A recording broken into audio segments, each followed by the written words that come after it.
Blog Peace, Talk everyone. Radio. Peace, everyone. Baba Kilindi here, talking to you from hyperspace. I always have a little technical difficulty here. We'll get the learning curve together. Hope everyone is in the studio with me. Today we're going to be talking about entheogenic exploration, worlds within worlds, the multiple realities that we exist in inside of the multiverse. So hang on to your seats, strap in, and we're going to be moving through that area of understanding. We're building worlds within worlds.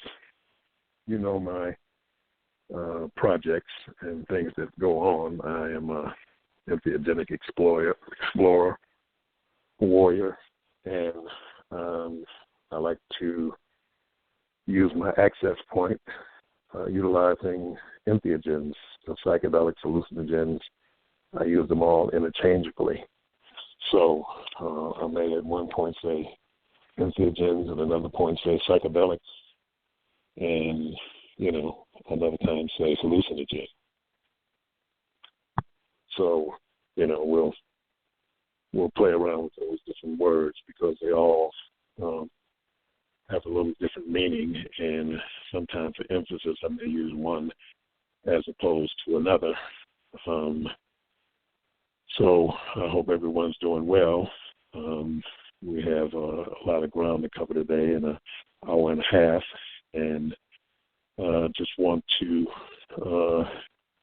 familiarize folks with some of the work we're doing as far as entheogenic travel and excursions utilizing the higher end of dosage with our friends, the mushrooms, and other tryptamine hallucinogens. So we're talking over 20 grams.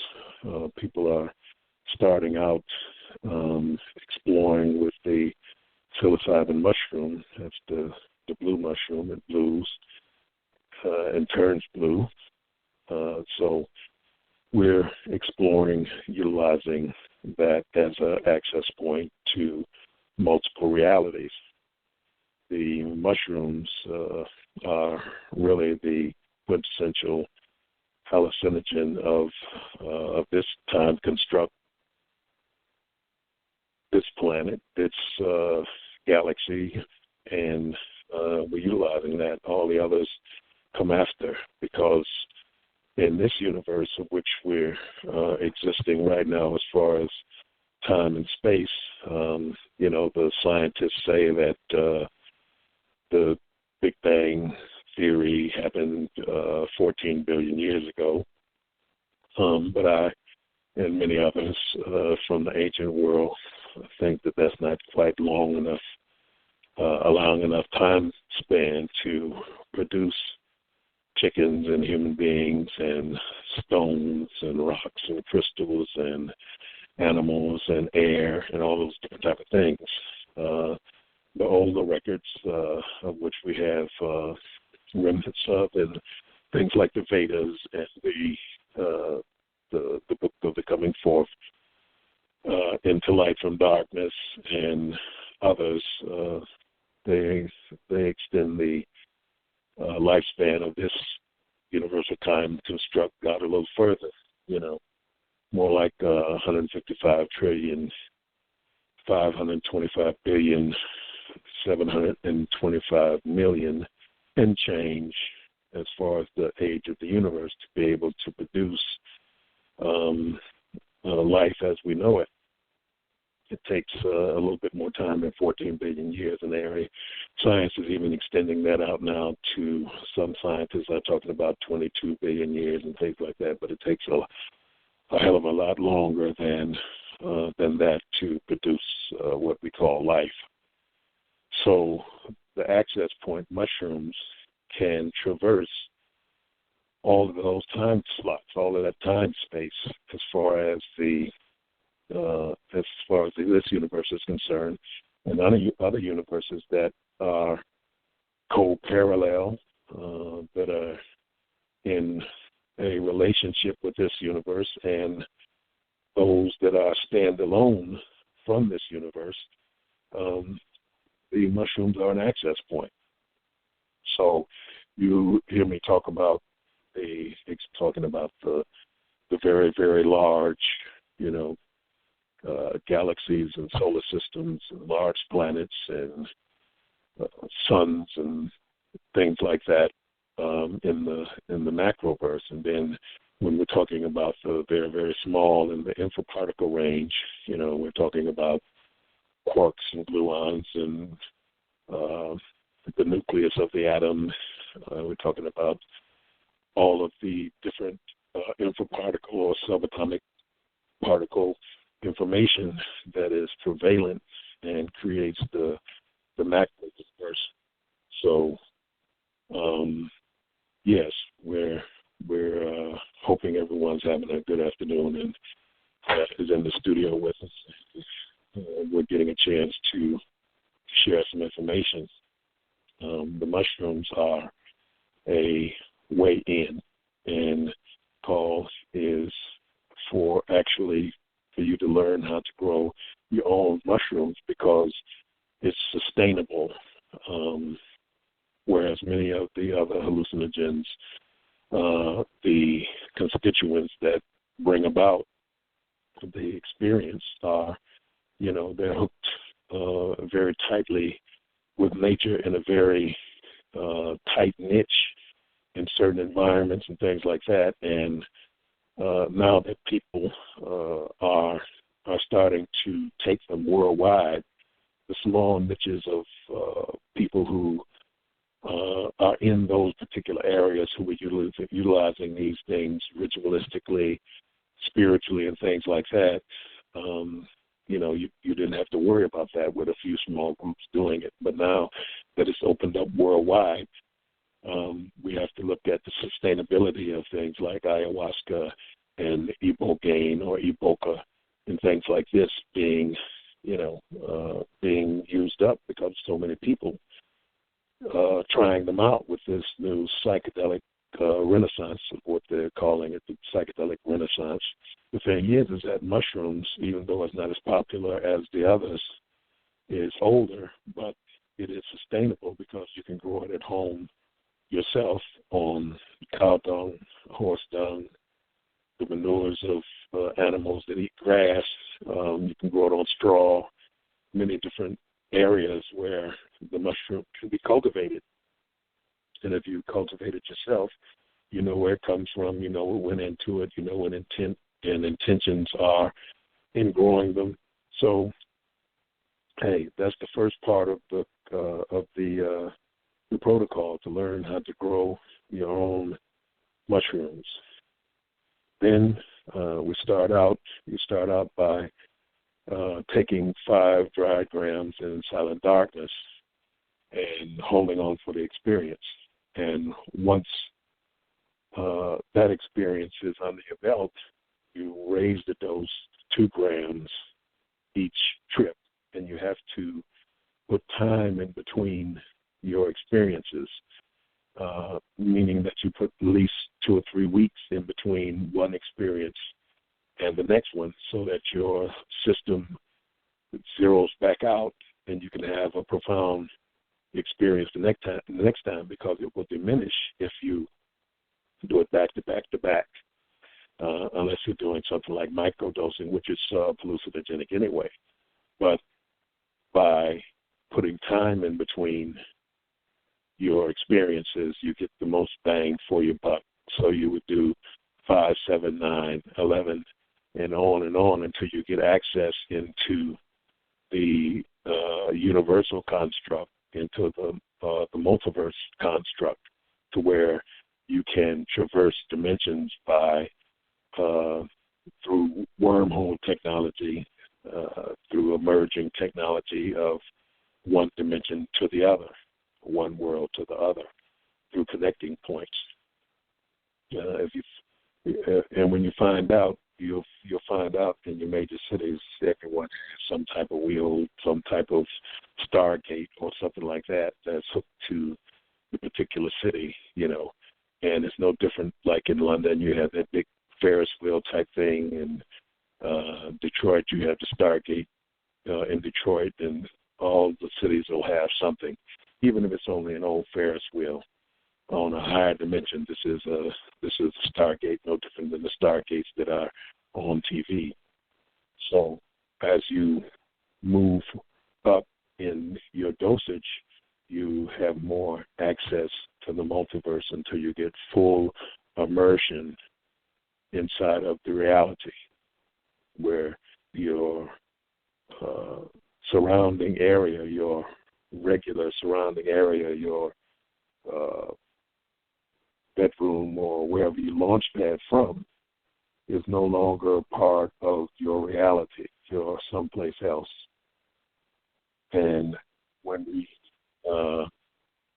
put forth the protocol of the evening zoo crystals and the transdimensional crystals, we have included a map to a place that we call the interdimensional village, where we're building a village in the hyperdimensional space, to where those who are part of the group who have acquired this high-level technology can go and build and vacation and have knowledge sessions with exotic novel beings, and also with others who are part of the construct of the interdimensional village, so that they could, hang out on the beach and things like that. Vacation in a night, 6 months, a year, 10 years, 100 years in a night. And so these are the type of things, protocols that we're putting forth, so that people can experience realities from higher levels. I know that some folks, are hell-bent on, saying that, they have access all the time, that they're very spiritual, and, they travel, out of body and all those different types of things. But the hallucinogens or entheogens are something very, very special. They're different than yoga. They're different than meditation. It's a difference between the two, and it will lend itself towards that understanding. I recently, again, have partaken of what they call the God molecule, the 5-MeO toad. It's a very good experience. I think everyone should try it. It kind of reminds me of the first 15 minutes of of being dead, I think, is what it kind of does. It's not it's not visual, it's not auditory.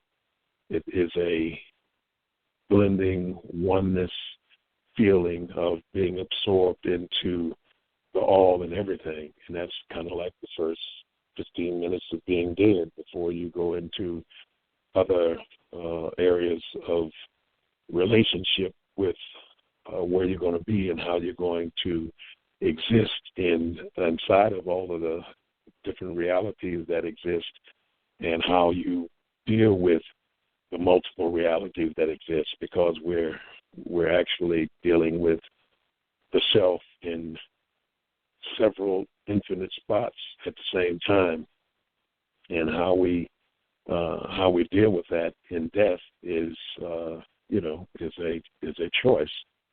So you can pick and choose a lot of different places, but the 5-MeO God molecule toad, as I said before, reminds me of that first initial feeling, and it's more of a feeling of being dead, or being a very new dead person. That type of energetic feeling of the loss of the body and being plunged into a connected oneness. So I would suggest that those psychonauts who are out here traversing the multiverse should try that, so that you can get a different viewpoint, different aspect of how these things work on a very, very profound level, and how they engage you inside of your consciousness, because consciousness is really the fifth element. It's how we move and exist and move through the energetic levels of existence inside of the multiverse. So I hope folks are getting into the mushroom compendium, to the DMT compendium, as in opposed to, or not opposed, but in another area, DMT or Changa. They deal with a different aspect of the tryptamine consciousness. DMT is more like a roller coaster ride of visuals and access to exotic areas of mind, exotic creatures, novel ways of thinking, of viewing reality. So within 15 seconds, a blast off with DMT proper is like being shot out of a cannon, or starting at the top of the hill of the roller coaster, and you get a ride that is beyond belief. It's very different than 5-MeO-DMT. And psilocybin or psilocin, which is a form of DMT, 4-hydroxy dimethyltryptamine, or 4-phosphoroxy, and then dimethyltryptamine, they both are forms of DMT.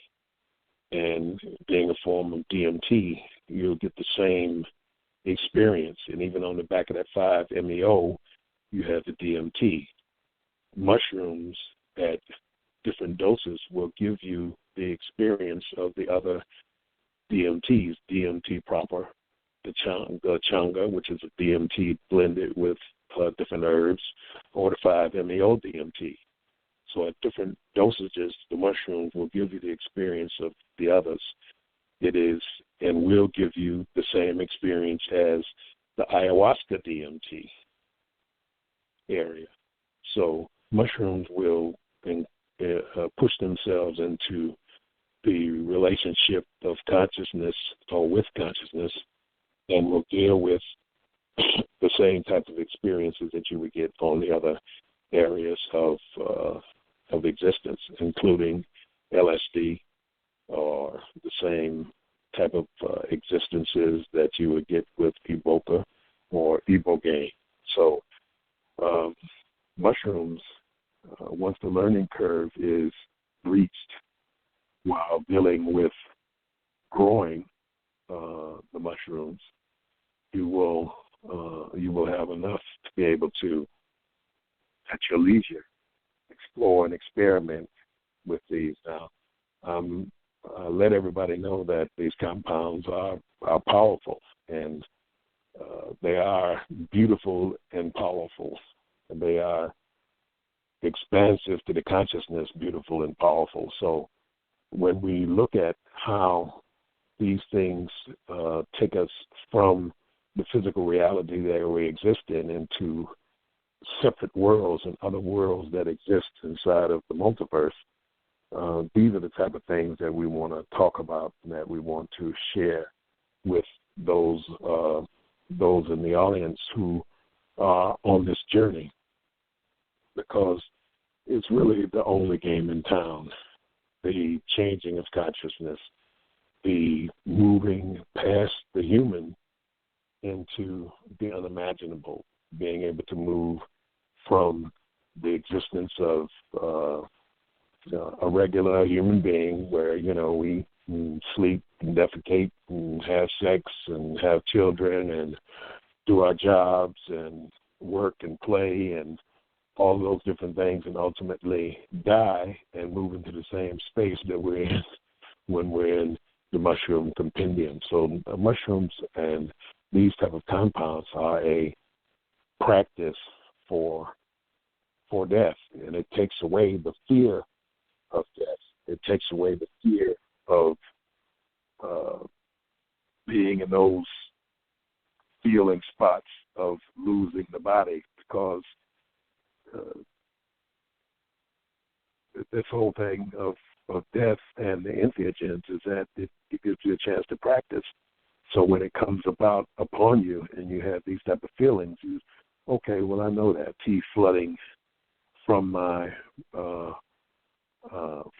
pineal gland into my bloodstream, into my brain, and I'm having that DMT experience. I've seen this firsthand, experienced it secondhand, and it's a profound experience on both levels. From the level of firsthand experience and also the level of secondhand observational experience. So we're waiting for other folks to be chiming in a minute, and we'll be sharing more and more information with you as we go on. You can always hit me on Facebook Messenger. It's Marian Institute. You can Google me. You can hit me on Facebook in the search Kilindi Iyi, Kilindi, last name Iyyi. Makes all the difference in the world when folks chime in and give me a shout out with questions and things like that. My email is also kilindi@hotmail.com. That's KILINDI @hotmail.com. There are several things we have coming up in the near future, in the next few weeks and few months, that we'll be having guest hosts on our show. Now that I'm back in town, we're going to do a weekly show. And in that weekly show, we'll be bringing in guests from those who will be participating in the Women in Entheogens Conference, October 13th, 14th, and 15th in Cleveland, Ohio, and the Sisters of the Sacred Black, which is the 25th, 26th, and 27th of this month. And we have a few other things up. We have the Martial Arts Conference coming up in October also. That's the 20th, 21st, 22nd of October, the World African Martial Arts Conference that will deal with the world of African martial arts. So we have quite a few things coming up, and we're going to be having guest hosts. We're going to have Sage Brother Peter Andreas, who's going to come in and talk to us about the Evening Zoo. We're going to have standalone shows on the crystals. All those who have gotten in on their crystals and Evening Zoo crystals and the transdimensional crystals, those people who are waiting to purchase, we'll be getting you your transdimensional crystals out if you haven't received them yet. We're trying to get everybody in by the 1st of September so that we can then have the meetings on the different protocols of, how to utilize them. So we want folks who we're going to be closing those things out for those things, because people who are not in won't be in. We'll be having the Yiming Zoos available also. So just stay tuned. If you're interested, get me on Facebook Messenger or either on my email, Kilindi@hotmail.com. And will be letting you in, because the maps that they have are usable by the different areas of those people who've gotten into the interdimensional village. And it's a village of folks who will have access to that information. And it won't be on CBS, NBC, or ABC. It won't be on Blog Talk Radio. It'll only be accessible through consciousness and the particular crystals that you have. So get in on that while you can. Worlds within worlds. I wanted to talk a little bit about the infraparticle intelligence, those intelligences that are in the very, very small, that worlds are within worlds, worlds within plants, the plant kingdom, worlds within the mineral kingdom, worlds inside of the watery kingdom, worlds inside of the air kingdom, that worlds exist on each particle of oxygen, worlds that exist on trees and inside of the wood structure of trees, the atoms inside of trees, the worlds that exist inside of rocks. So you have all of these different types of informational constructs, quantum wave, magical computers that generate realities and worlds inside of what we would think of as inanimate objects. So we have, just like inside of the crystals, the crystalline structure in certain rocks and things like that have life, that generate worlds and existences and all of those different type of things coming from the infraparticle intelligent worlds that exist as not only entities and creatures, but also as what you would say God-like intelligences.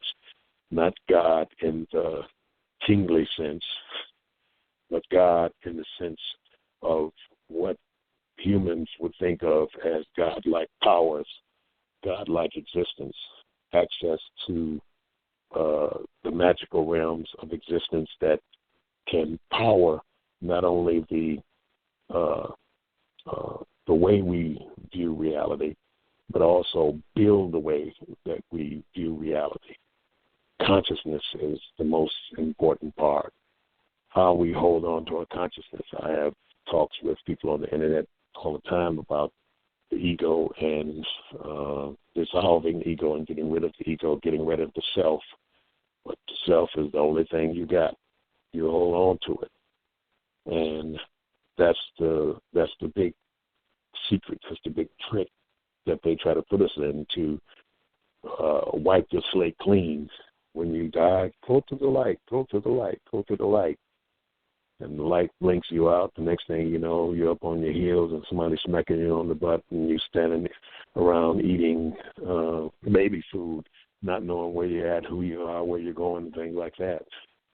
But if you reach deeper into the darkness and hold on to your consciousness, hold on to who and what you are, you don't have to come back and go through the kindergarten of existence over and over and over again.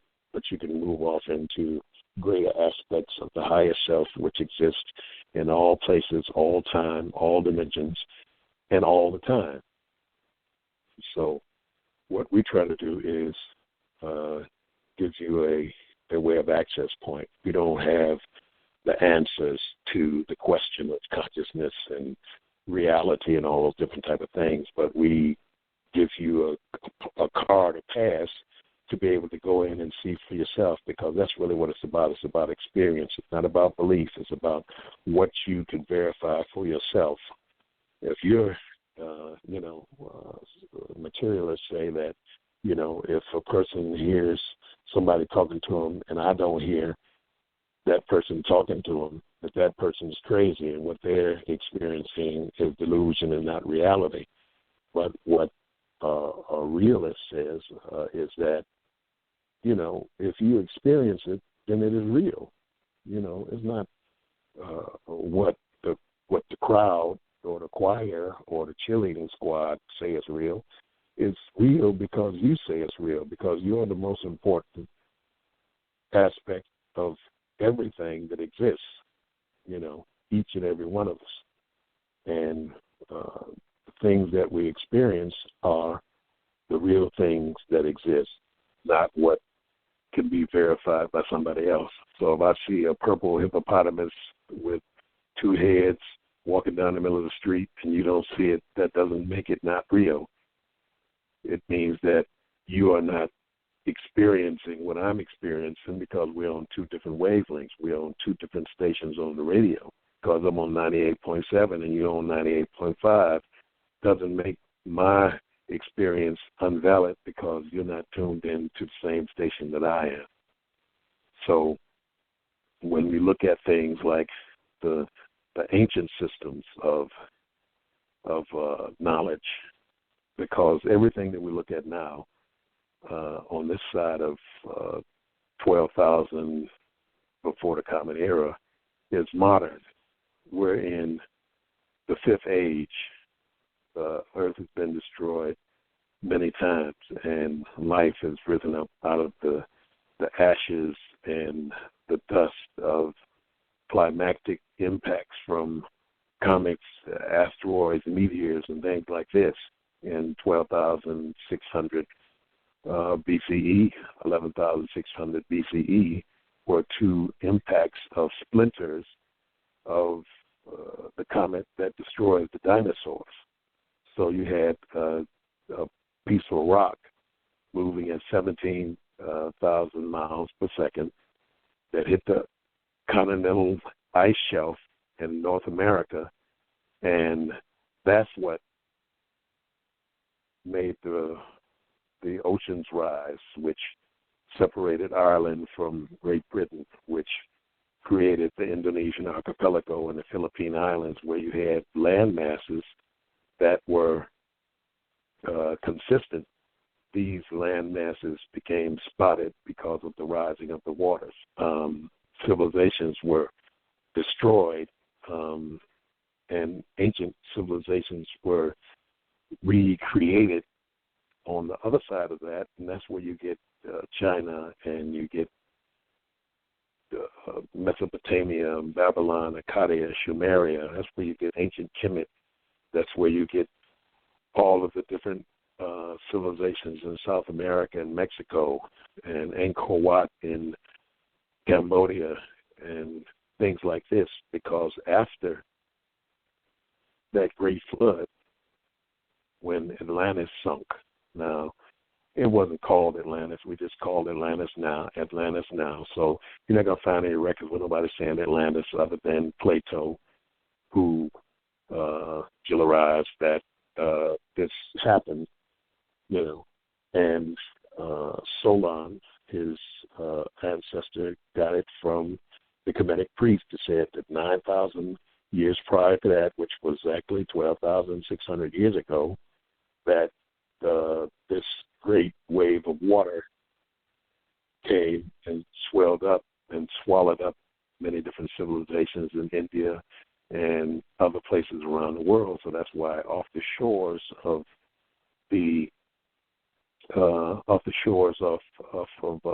most places where you have what we would call ancient civilizations, you go out in the water 400, 500 yards and go down, 100 meters or whatever, you'll find ancient ruins all over.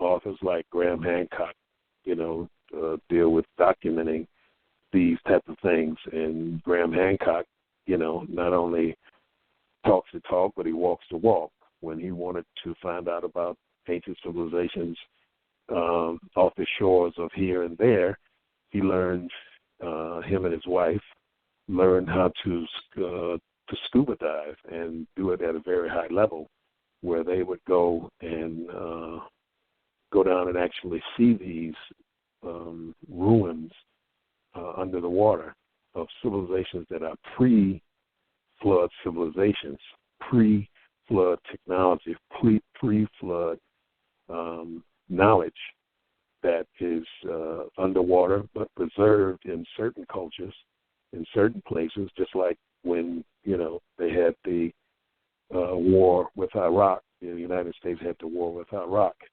and people thought it was about the, George Bush Jr.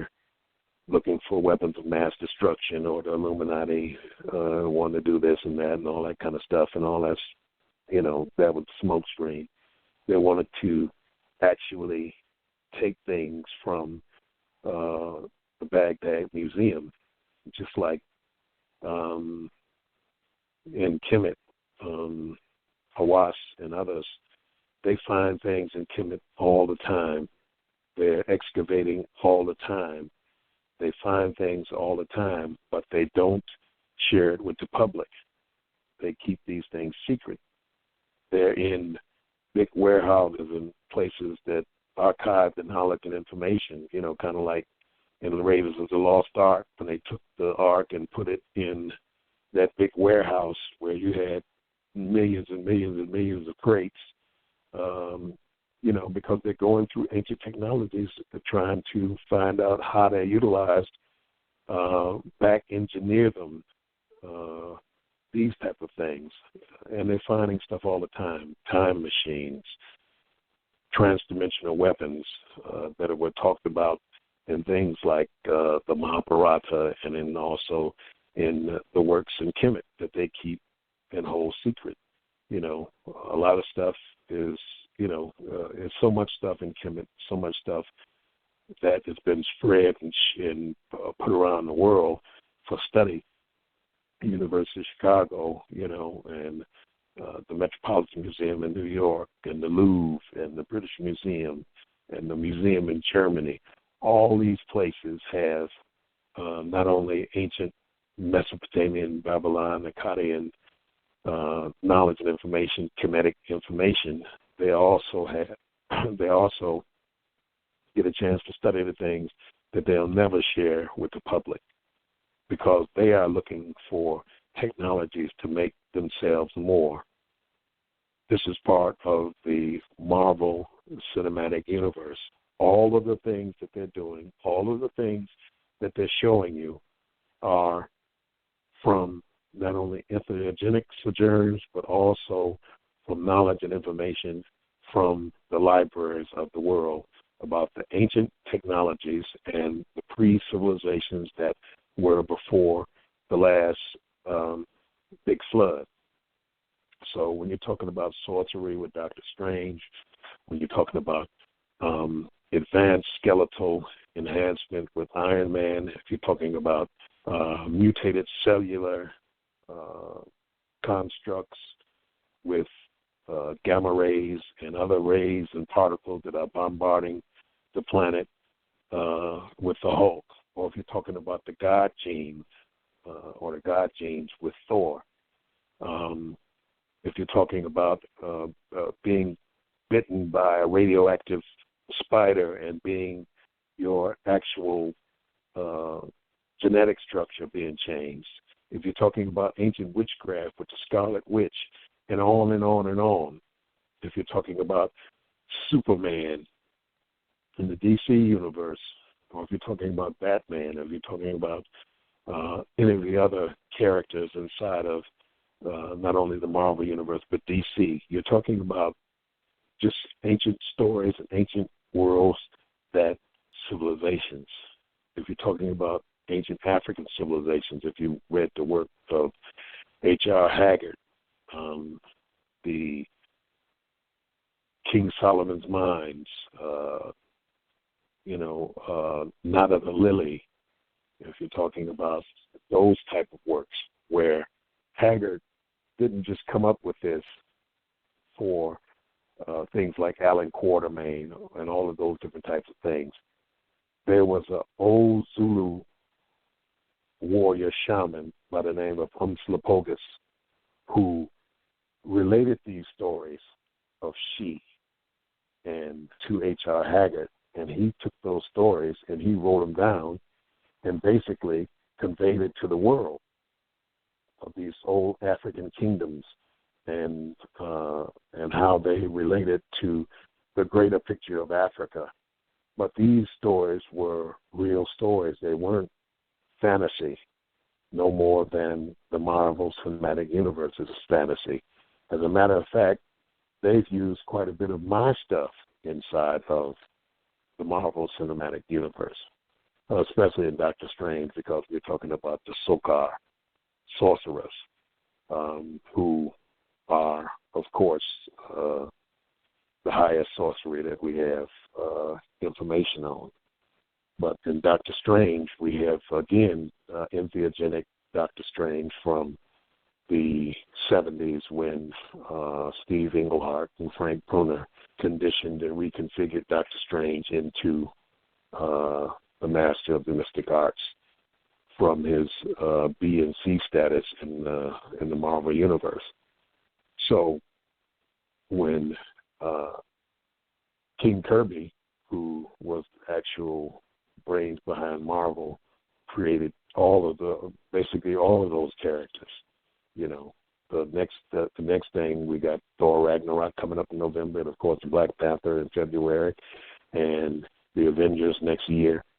And people are speculating that they will be bringing the Fantastic Four into the Marvel Cinematic Universe from Fox. And when the Fantastic Four gets in, all bets are off, because Fantastic Four is what takes you out into the universe, basically, because he would ask, you have the 9 realms, Niflheim and Midgard and Asgard and all those things that hang on the sacred oak, Yggdrasil. You have the 9 different realms. But beyond that, where Galactus and the Silver Surfer come in, and the Eternals and the Universals and the one beyond all of those are hooked to the Fantastic Four. And these are the type of things that we're talking about when we're talking about multiple dimensional travel. We're talking about being the being who you are, your higher self, stepping into those shoes, uploading into your higher self, where your higher self downloads information to you so that it will create itself in the future, which is the same as the past and now and the future.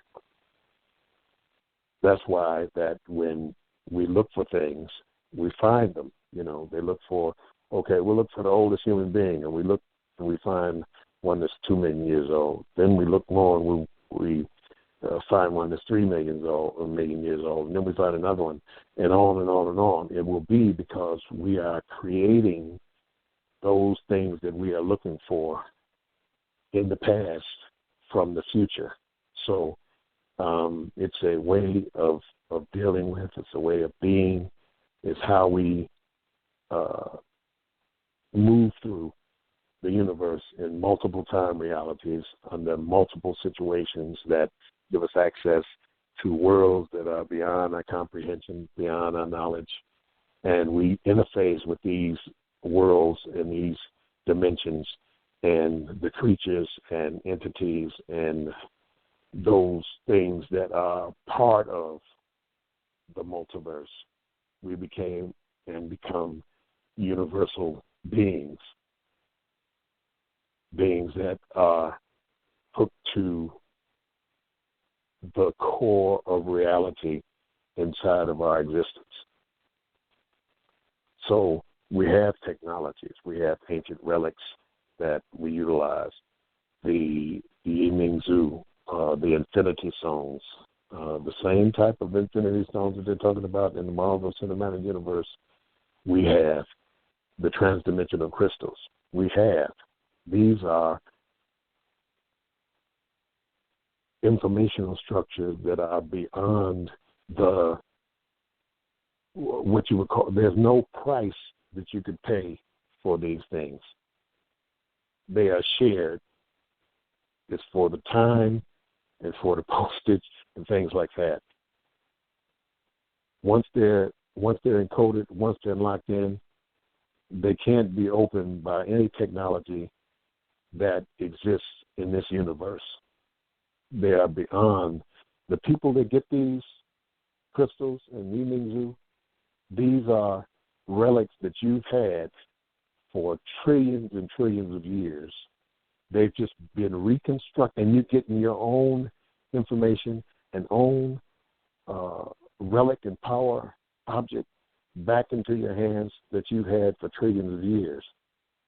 It is the start-off point of the superhuman. It is the start-off point of access into things that I only looked upon in just glimpses of when we're talking about things like anything you've ever seen or anything you've ever thought about. They're only glimpses of the. It's hard to even explain where to begin to say what these things are. But the people that get them, they are the people that have had them all along. And it is just your particular object of power finding its master, finding its consciousness that it has been hooked to since before the beginning of this universe. So to start you on your journey to the reemergence of the superconsciousness that exists inside of you that lays dormant is for you to be able to have access and hook into the knowledge and information of this universal and multiple universal construct. The libraries, the Akashic, Kilindi, Petrova, Blavatsky, and Avalon, and Anibasant, and the Theosophical Society and Theosophists called the Akashic records. We know them to be the Akashic records, the records of the DMT compendium, those libraries that are larger than galaxies, that have informational structures that you can tap into, because you ultimately put those libraries together and put the information in those libraries so that you could reconnect with your own information. You are the super being in the future, in the past, in the present, that is reemerging with your own information and own energy.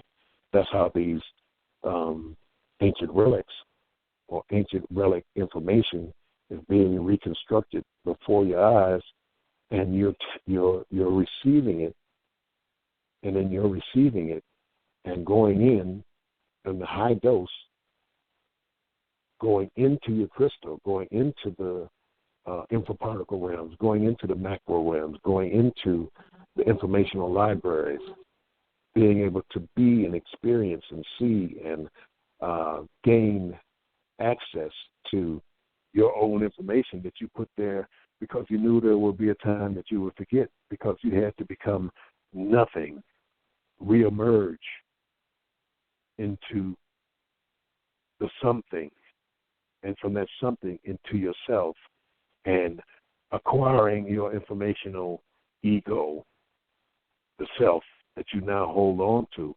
Now you have to re-merge with your information, re-merge with the information that you have, so that you can then expand out into the higher self. As I said earlier, your higher self downloads information to the present self, and you upload information into the higher self so that the higher self can instruct you in how to become your higher self in the future. So you're working your way back into yourself through your own informational structures that you put away. You know, it's like the green crystal that Superman had in the old Superman with Christopher Reeves, when he gave up his Superman ship to become a human, to be able to make love to Lois Lane and be just a regular guy. He didn't know what to do when the three ruffians came, Jay Bilal, Jay Baloo, or whatever, three ruffians came. Well, one of them was a lady in the movie, but we know about that, the three ruffians. And when they started creating havoc on the planet and things like that. He wanted to be Superman again. There was no way he knew how to become Superman, but he went to the green kryptonite crystal that his father had dealt with structural information on the 27 different galaxies, well, they said the 27 different galaxies of information that was encoded in that crystal. And he went to his Fortress of Solitude, and in the Fortress of Solitude, working with the crystal in the transdimensional realms, he emerged and reemerged as Superman, and of course beat up the three ruffians and things like that. The newer Superman, of course, doesn't really get into that whole aspect of it. You can see the concept in mind of what they were talking about as far as the crystal information libraries and how to re-emerge as Superman. And that also includes Superwoman, of course. So we're talking about being able to have access to these informational structures. That's why in my lectures I talk about labyrinths, puzzles, darkroom technologies. Had a chance to talk with my friend Ananda Bosman, who really brought back the ancient technologies of darkroom access, where you're in darkness for so many days, and it actually gives you access to some of the endogenous super sacred neurochemicals that are part of what we have inside of our body without external utilization. One of my things is that we pump up on the darkness and utilization, and then we get the booster rocket of taking external exogenous hallucinogens on top of that. But there's so many great things that can be experienced inside of dealing with the darkroom technologies themselves, and they utilize pyramids and caves and ground caverns, things like that.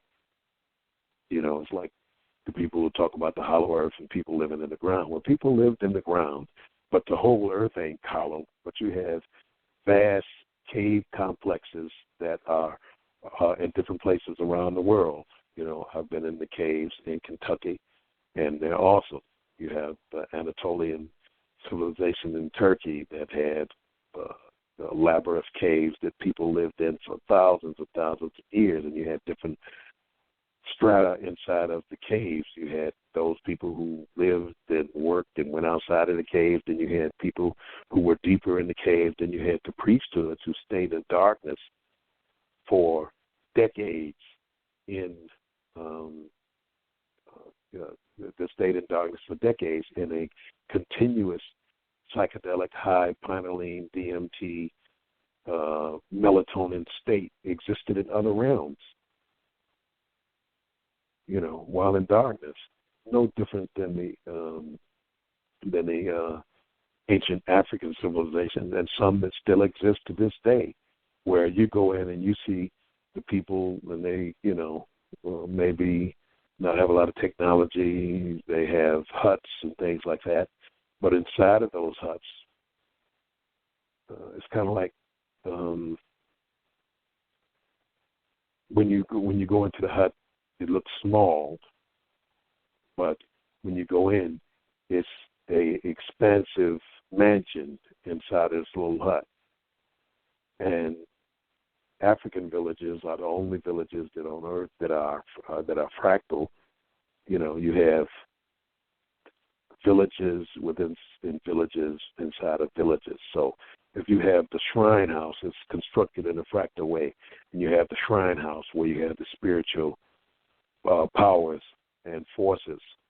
Inside of that spiritual house, you have another village that is constructed in miniature in the shrine, and inside of that shrine, inside of that miniature village, you have the spiritual house, and inside of that spiritual house, you have a small village, and inside that small village, there's a spiritual house, and inside of that small village, inside of the spiritual house that's in that small village, you have a spiritual house with a small village in it, and that goes all the way down below the Planck length, which is what scientists, physicists say is the smallest division of a meter that you can have.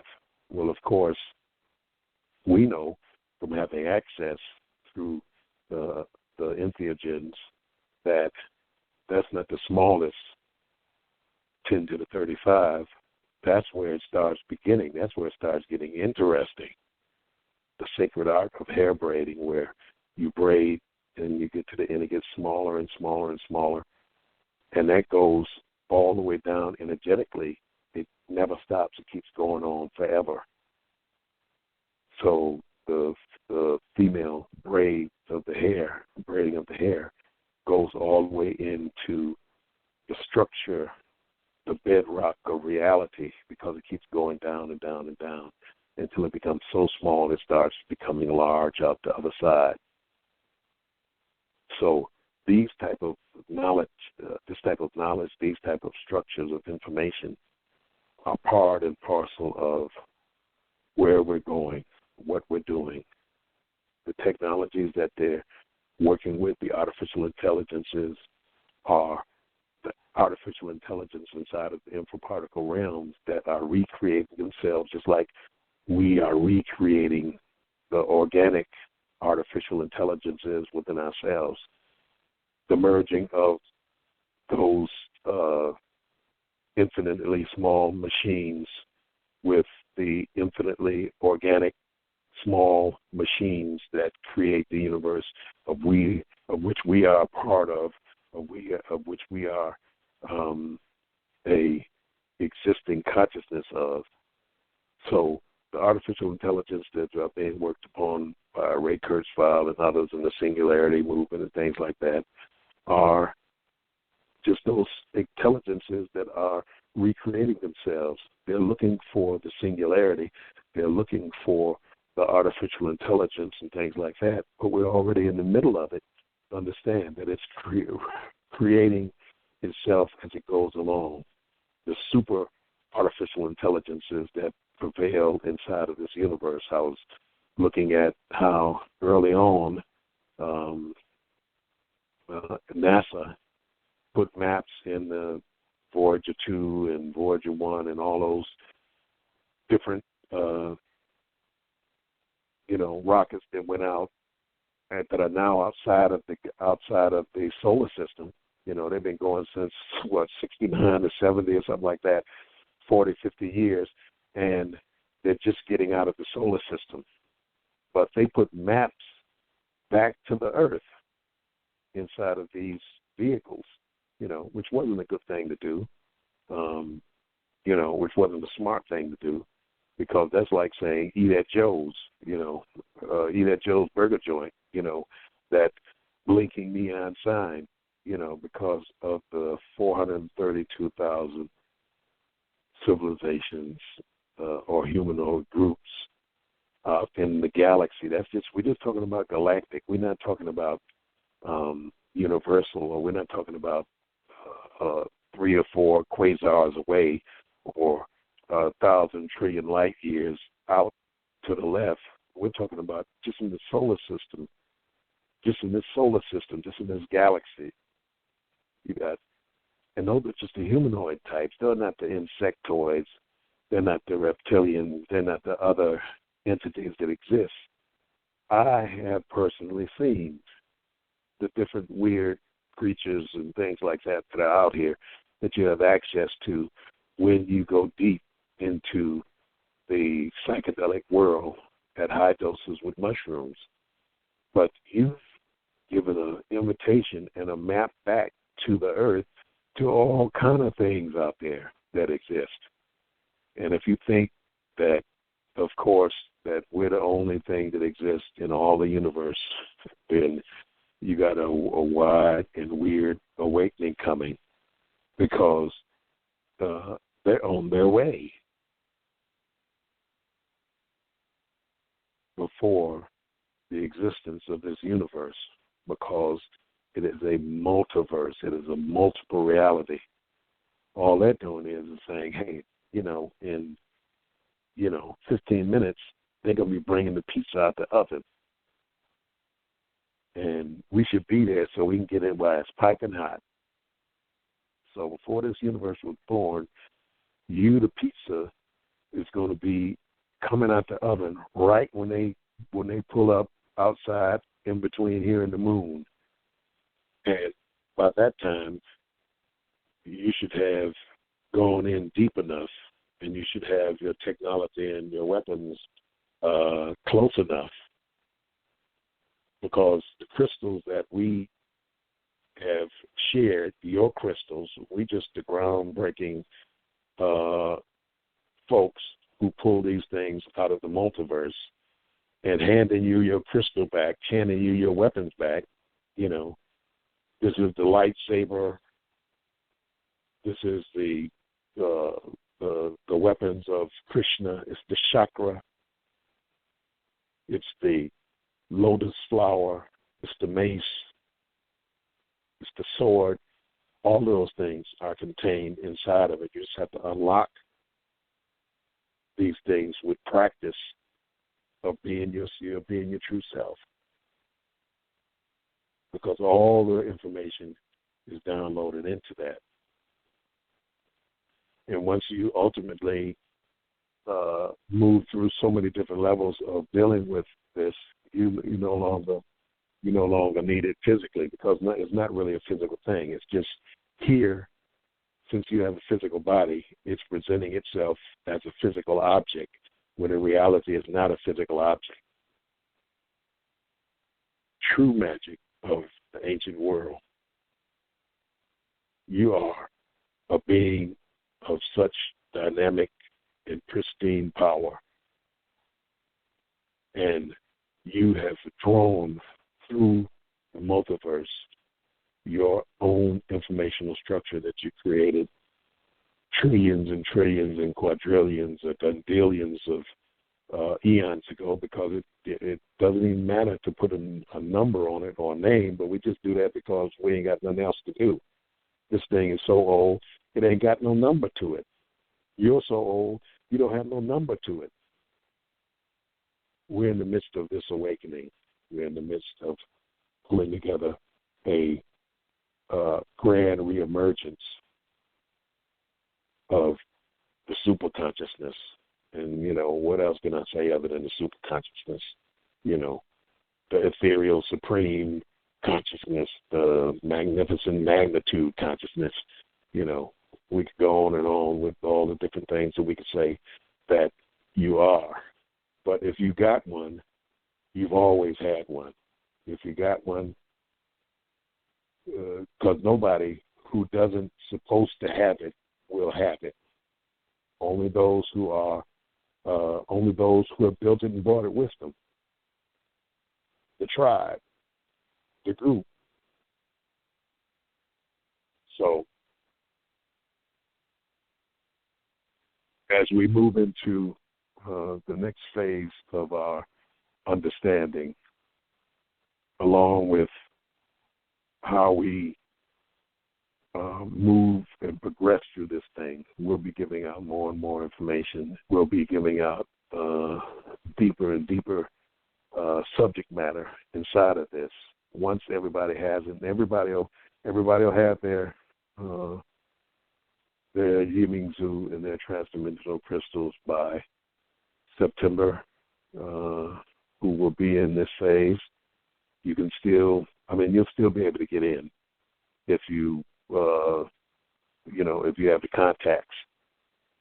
But don't, you don't want to get in on the next, you don't want to get on the next phase. You want to be first phase, folks.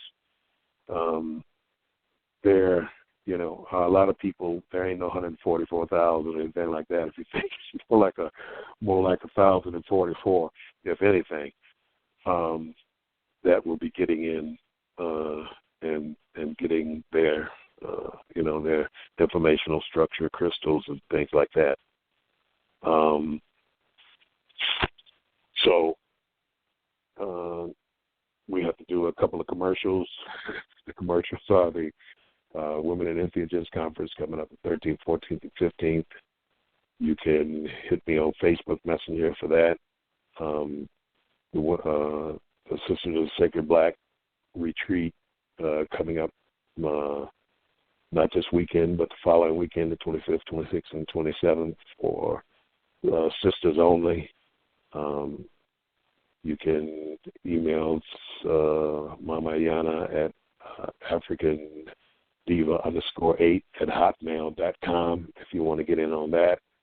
It's in Michigan, undisclosed spot, but if you email her or go on this Sisters of Sacred Black on Facebook, you can get information on that retreat, outdoor retreat. It's tents and things like that. So we'll be having a show on that soon, and we'll have shows on the Women in Entheogenic Conference and also the World African Martial Arts Conference. We'll be having, as we get closer to that, we'll be having folks who are going to be presenters at both conferences on the show. As I said, we'll be working weekly. We'll get better with this. We'll be bringing in our co-host, Omalewa, and she'll be coming in with the female point of view and perspective, because I kind of tend to, the warrior aspect and the hard tack line, and she'll come in with more of the sensibility of the divine feminine birth work and bringing children through the dimensional portals into this earth construct, and how we deal with these children who are coming in, who are so evolved. What do we do? What do we do with them? Do we do the same things we did that our parents did to us, send them to school, and you have to drag that stuff out of them 30 years later, or you have to pull it out of yourself 30 years later to start trying to understand who you are and what you are and what your purpose is? Or do we take these children and start dealing with them ourselves and letting them expand into their higher potential and things like that? We have so much work to do, in the midst of the climate in which we are in. The climate has shown, Trump and all that kind of stuff, it's no surprise to me, and it's no surprise to anybody in any sense that most things have not changed. The face of it has changed, but the essence of it has not changed. So what we have to do is evolve. It's not a revolution, it's an evolution.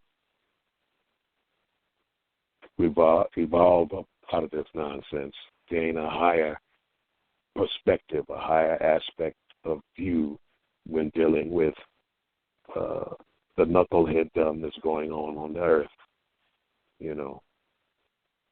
because we're coming into a rude awakening of who we are, where we are, and these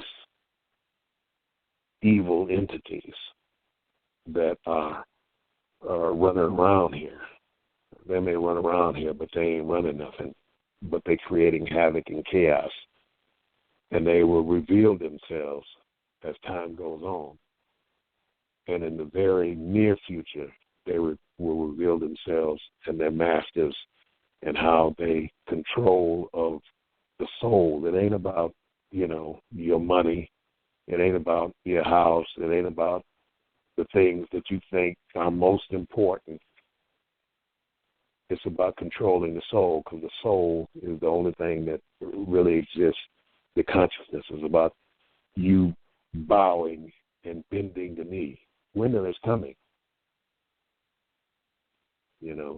Bend the knee or die. Bend the knee or do not exist. It is about the sovereign consciousness that exists free and clear as a super being in the multiverse, That's what it's about. It's not about, and I'm sorry to say, I know that this life and the earth is in the forefront of how we exist and how we relate to, our lives. But this is only this is a part so small you can't even see it. Once we step out of this three-dimensional, five-sense reality construct that we're stuck on most of the time, once we step out of that and see what's really going on in this thing, and the mushrooms and the DMT and the 5-MeO and the ayahuasca and the ibogaine and the LSD and the salvia divinorum and all of the different entheogens and hallucinogens, but mushrooms in particular will give you a view from the bridge, access to information that will let you know really what this whole thing is about. It's much bigger than what we suspect. You're much more inserted in the fabric of what's going on in the big picture than you think and can imagine. Now, I'm preaching to the choir because the choir is the only one here. It ain't Sunday. The choir is here practicing and singing their songs.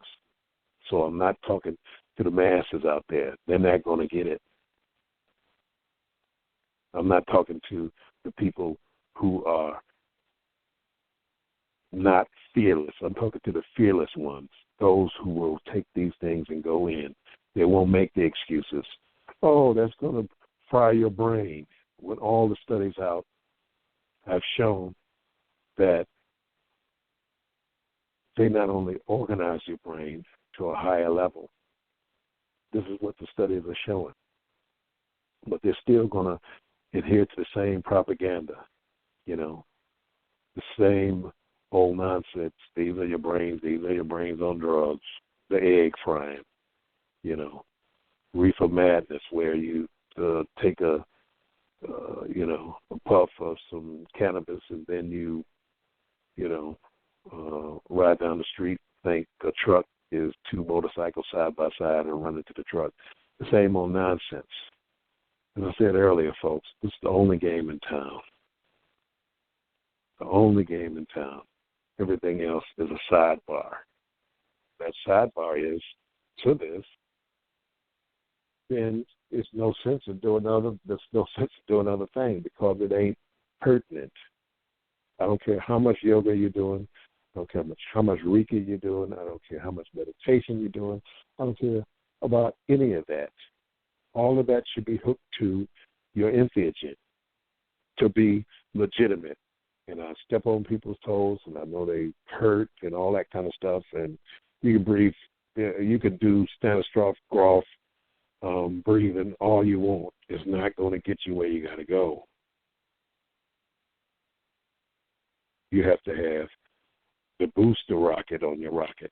You can jump. Yes. You can get in an elevator. Yes, you can get in a rocket ship, or you can get in the starship and keep going at superluminal speeds, faster than light. So we're talking about the faster than light travel. So, all of those ancient technologies of which we see the shadow of now. And I use yoga, and I'm not just beating up on yoga, but the ancient yoga and the modern yoga are not the same thing. The pre-flood yoga from the Proto-Vedic times, the times before the Vedas, was a sovereign access through soma into the multiverse so that one can experience the higher powers of what your essence is, the supreme personality of Godhood in the self, not in looking at anything else. something beyond and more powerful than you, because there's nothing beyond and more powerful than you. No God, no energetic being, no super being that is more powerful or more knowledgeable than you. You just don't realize it. And utilizing our real eyes, we can see the higher self, and the higher self is sitting on top of the mountain. And this is a way to start your ascent up the mountain, making your way up the pathways, across the logs and rocks and streams and all those things that you're going to encounter, moving away from the bears to get to the top of that mountain. Or the stifling cold going up to the top of the mountain. And when you go up to the top of the mountain, what do you find? On the top of the mountain, you find yourself. And that's really what all it's about. It's about self-knowledge, self-realization. Self-knowledge and self-realization is the only thing there is. It ain't what somebody else know. It ain't what my teacher know. It ain't what my pastor know. It ain't what my mama know or my daddy know. It's about what you know and understand and can relate to as far as your consciousness is concerned, moving into the next phase of our development. And the next phase of our development is the unimaginable. It is the super being. It is the entity that stands alone in the multiverse, powerful, sovereign. So the great houses that exist inside of the multiverse are accessible by you, and moving into those houses, into your house, into your mansion, as they say. Get biblical. In my father's house, there are many mansions, or whatever you want to call it. That's old knowledge, trickle down, drips of knowledge from a flood into knowledge of the modern time. Because we're talking about the house, we're talking about the sovereign. It's just like, I talk to, my Moorish friends and sovereign friends, and they talk to me about nationality and building nationality. Sovereigns don't have nationalities. Sovereigns have houses. And the houses are and stand alone. And houses are beyond nations. Nation construct, that's only part of what is available here on earth in this time construct relationship that we have now. In the multiverse, you're hooked to families, houses. That's why it's so important. That's why the mitochondrial DNA and the Y chromosome. That's why they're so important. That's why we try to not let nonsensical DNA into our families. You don't just be and get with everybody because you have a merging of knuckleheaddom inside of what the informational structure and construct is. So the great houses of the multiverse. You got to find out what house schools do you. You from the Edwards up the street, or you from the Johnsons down the street? Who is you hip to? You kind of look like you one of the Edwards, but no, you one of the Whites. Find out who you are and where you are, who you're hooked to, who your people is. That's what this is all about, finding self-exploration, self-discovery, self-mastery. And the entheogens, worlds within worlds, is how you get there, to see the worlds within worlds. Worlds where all the beings live underwater and are aquatic, like the Nomo that came to the Doga with their fins and flippers. There's a vastness out here. There's so much knowledge and information and stuff to explore and to see. That's why it's about entheogenic explorer, because you become an explorer of the multiverse, an explorer of infinity. Entheogenic explorer, worlds within worlds, worlds that are unimaginably beautiful, that are unimaginably beautiful. So the show went quick. Hit me on Facebook Messenger. We're going to be doing this every week. We're going to get better. We'll be having, next week, we're going to have questions from the audience. We get a microphone so it'll sound better. Thank you very much for coming out. Robert Kilindi signing off. My co-host will be in next week.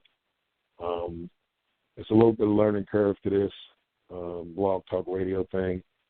As I said, I'll get better. I hope all of you have a prosperous and successful week and weekend. I'm here for you. If you have any questions, hit me on Facebook Messenger. Become my Facebook friend. Kilindi@hotmail.com is my email address. Signing off, and we'll see you all next week with a different topic. We're going to go deeper. Each week we're going to go deeper, and in a few weeks we're going to start bringing in our guests and start interviewing our guests for the different things and bringing information that's off the beaten path for you. So have a good evening. I hope you all have a wonderful evening. Peace to you.